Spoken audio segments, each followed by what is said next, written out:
আসসালামু আলাইকুম। আজকে বেইজিংয়ের সবথেকে পুরাতন মসজিদ, প্রায় 900-1000 বছর পুরনো সেই মসজিদে জুম্মার নামাজ পড়ার জন্য বের হচ্ছি।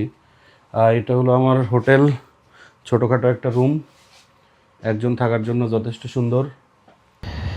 এই গাড়িটা নিলাম হোটেল থেকে, হোটেলের নিচ থেকে ওখানে যাইতে আমার মোটামুটি 15 আরএমবি লাগবে, তো প্রায় 300 টাকার মতো। নুইজি মসজিদে নামাজ পড়তে এসে দেখি যে বন্ধ, 2024 সাল থেকে, আগস্ট থেকে বন্ধ। এখন আদার কিছু মস্ক আছে, সেই মস্কে নামাজ পড়তে যাইতে হবে। সব থেকে বড় মসজিদে আর নামাজ পড়া হলো না আর কি। আসসালামু আলাইকুম।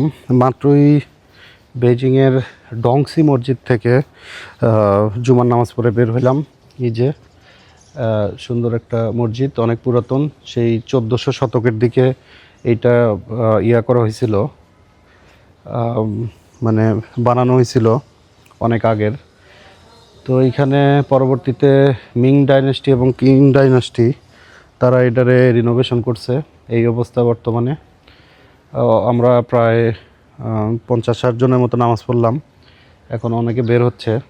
তো এই মসজিদের কিন্তু একটা গুণ আছে, গুণ বলতে এখানে যত প্রাচীন চীনের যত ঐতিহ্য আছে সবগুলো কিন্তু কাঠের তৈরি। যা দেখতেছেন সবই কাঠের তৈরি, আর পেন্টিংগুলো অনেক পুরাতন। আর এই কাঠের তৈরি এই স্ট্রাকচারগুলোতে কিন্তু লোহার কোনো ব্যবহার নেই, সবই গ্রুপ কেটে কেটে বসানো। এই কাঠ কেটে কেটে যেভাবে একটার সাথে আর একটা জয়েন করে সেইভাবেই করা এগুলো। আর আমি গেছিলাম নইজি মসজিদ, ওইটা তো বন্ধ। বন্ধ মানে ওইটা রেনোভেশনের কাজ চলতেছে, তো এই কারণে ওখান থেকে আবার তাড়াহুড়া করে ডংসিতে চলে আসলাম। তো এখন আশেপাশে হালাল রেস্টুরেন্ট আছে, খাওয়া দাওয়া করব।